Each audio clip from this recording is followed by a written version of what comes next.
Welcome दोस्तों, क्या हो रहा है। मैं हूं शुभम त्यागी और आप देख रहे हैं बिजनेस बात, जहां पे हम आपके लिए लाते हैं लेटेस्ट बिजनेस न्यूज एक सिंगल वीडियो में। तो शुरू करते हैं आज की न्यूज। पहली खबर में ट्रांसपोर्ट मिनिस्टर का कहना है स्टेट से कि वो फिक्स करें फ्लाइट चार्जेस जो मालगाड़ी और ट्रक्स के लिए लगते हैं एक स्टेट से दूसरे स्टेट में जाने पर। लॉकडाउन के कारण वीक डिमांड और हाई फ्यूल प्राइसेस यानी तेल के दामों के कारण ट्रांसपोर्ट कंपनियां भी लॉस में चल रही हैं। सरकार का कहना है कि ये दोनों चीजों को देखते हुए उन्होंने ऐसा कहा है। अभी अलग अलग स्टेट्स में डिफरेंट चार्जेस लगते हैं ट्रक्स वगैरह पर एंट्री के लिए। अगली खबर में एक बड़े डिसीजन में इंडियन गवर्नमेंट का कहना है कि वो स्टोर कर सकते हैं क्रूड ऑयल यानी पेट्रोल एंड डीजल यूएस के स्ट्रैटेजिक पेट्रोलियम रिजर्व्स में। इंडिया के पेट्रोलियम मिनिस्टर धर्मेंद्र प्रधान का कहना है कि इंडिया चाइना की बढ़ती टेंशन के कारण ये डिसीजन लिया गया है, जिससे इंडिया जो कि तीसरा सबसे बड़ा इंपोर्टर है तेल का दुनिया में, उसे ऑयल रिजर्व्स की दिक्कत ना आए। और ऑयल में ही ओपेक और उनके एलाइज का कहना है कि वो बढ़ाएंगे अब ऑयल प्रोडक्शन। ओपेक 15 देशों का एक ग्रुप है जहां majorly crude oil, petrol and diesel मिलता है। दुनिया भर के देशों में लॉकडाउन के बाद गिरती हुई डिमांड के कारण ऑयल के प्राइसेस बहुत नीचे आ गए थे, जिससे काफी नुकसान हुआ था ओपेक देशों को। और इन प्राइसेस को बढ़ाने के लिए ओपेक ने पहले प्रोडक्शन कम कर दिया था। और रिन्यू पावर सेटअप करेगा solar cell manufacturing unit India में 2000 करोड़ रुपए के इन्वेस्टमेंट के साथ। रिन्यू पावर एक बड़ी कंपनी है इंडिया में क्लीन एनर्जी यानी विंड और सोलर के थ्रू बिजली बनाने के लिए।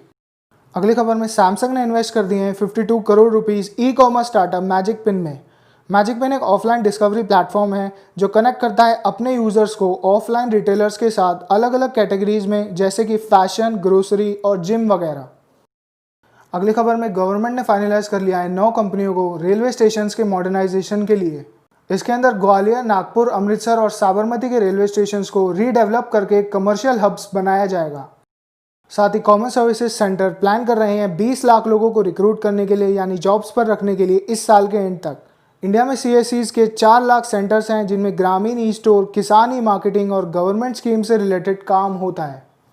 और ज्वेलरी रिटेलर्स भी अब अपनी सेल बढ़ाने के लिए डिजिटल चैनल्स ढूंढ रहे हैं।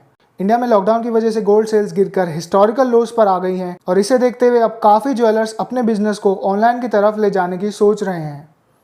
अगली खबर में एक बड़े डिसीजन में जापान की गवर्नमेंट का कहना है कि वो पे करेंगे $536 मिलियन यानी कि लगभग 4020 करोड़ रुपए अपनी अलग अलग कंपनीज को। ये अमाउंट वो पे करेंगे कंपनीज को फैक्ट्रीज हटाने के लिए चाइना से और उन्हें वापस ले जाने के लिए जापान में या फिर साउथ ईस्ट एशिया के देशों में, जैसे कि भारत। कोरोना वायरस के बाद दुनिया भर के देश चाइनीज फैक्ट्रीज और सप्लाई चेन्स पर अपनी डिपेंडेंस को कम करना चाहते हैं। और साथ ही इंडिया और भूटान ने खोला एक नया रूट दोनों देशों के बीच कनेक्टिविटी और ओवरऑल ट्रेड को बढ़ाने के लिए। ये नया रूट खोला गया है वेस्ट बंगाल के जयगांव से भूटान के पसाखा तक।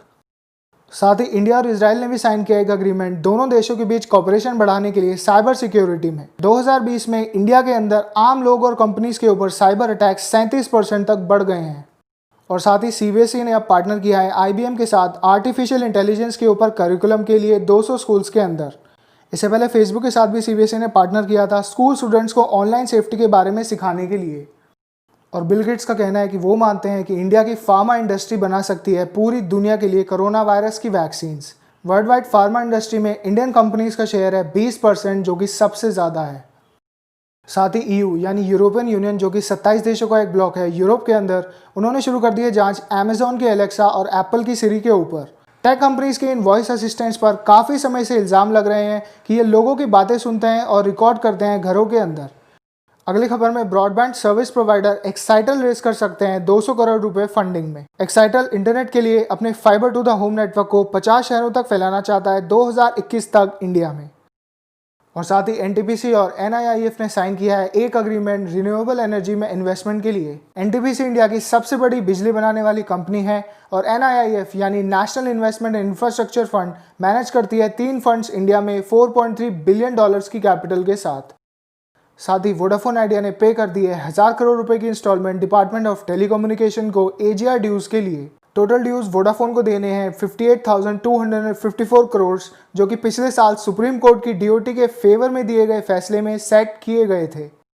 और नोएडा के एक बिजनेसमैन ने करी है पहली एफआईआर इंडिया में ऑडी और वोक्सवैगन के खिलाफ। इसमें वोक्सवैगन पर इल्जाम लगा है कि उन्होंने सेल करी है 7 ऑडी कार्स जिनमें चीट डिवाइसेस लगे हुए थे पोल्यूशन एमिशन टेस्ट को धोखे से पास करने के लिए। अगली खबर में इंडिया पोस्ट का कहना है कि अब लोग उन्हें कंप्लेंट सेंड कर सकते हैं ट्विटर पर अपने पार्सल और कुरियर से रिलेटेड। दुनिया का सबसे बड़ा पोस्टल नेटवर्क चलाने वाला इंडिया पोस्ट अब अपने पोस्टल सिस्टम को और बेटर बनाने के लिए ट्विटर का यूज कर रहा है। और साथ ही अमेरिका में टिकटॉक के बैन होने की बातों के बीच में टिकटॉक का कहना है कि वो एक अमेरिकन कंपनी बन सकती है। ऐसी खबरें आ रही हैं कि टिकटॉक अपनी पेरेंट कंपनी बाइडांस से अलग होकर एक इंडिपेंडेंट कंपनी बन के अमेरिका में काम करेगी, जिससे चाइनीज़ सरकार से उनके रिलेशन ख़त्म हो जाए। अगली खबर में सरकार का कहना है कि पीएम स्वनिधि स्कीम जो उन्होंने लॉन्च की थी स्ट्रीट वेंडर्स के लिए इंडिया में, उसमें 48,000 लोगों को लोन्स दिए जा चुके हैं। इंडिया के 50 लाख स्ट्रीट वेंडर्स और रेहड़ी लगाने वाले लॉकडाउन के बाद काफ़ी डिफिकल्टी फेस कर रहे हैं फाइनेंशियली, जिनकी मदद के लिए एक ऐप का भी लॉन्च किया गया था पीएम स्वनिधि स्कीम से जुड़ने के लिए। और साथ ही तरुण ताहिलियानी ने डिज़ाइन किया है इंडिया का पहला डिजिटल फैशन शो। कोविड-19 और लॉकडाउन के कारण लाइव ऑडियंस की बजाय एक डिजिटल शो में उन्होंने अपना ऑटम और विंटर कलेक्शन शो किया है। इंडिया की टेक्सटाइल इंडस्ट्री है लगभग 108 बिलियन डॉलर्स की, और हमारे टोटल एक्सपोर्ट्स में भी टेक्सटाइल्स 13 से 15% तक का शेयर रखते हैं। और जीमेल ने कंबाइन कर दिया है गूगल चैट, गूगल मीट और रूम्स को। इन्हें कंबाइन करके गूगल एक सिंगल हब प्रोवाइड करना चाहता है वर्कर्स को टेक्स्ट चैट, वीडियो कॉल्स और डॉक्यूमेंट से रिलेटेड काम के लिए, और इसके साथ वो माइक्रोसॉफ्ट को भी कॉम्पिटिशन देंगे। फाइनली दोस्तों, आज के बिजनेस न्यूज़ में आपने कुछ भी नया सीखा हो तो वीडियो को लाइक करें और चैनल को कर सकते हैं सब्सक्राइब, जिससे लेटेस्ट बिजनेस न्यूज़ पहुंच जाए आप तक। तो सीखते रहिए दोस्तों, बढ़ते रहिए और मिलते हैं अगले वीडियो में।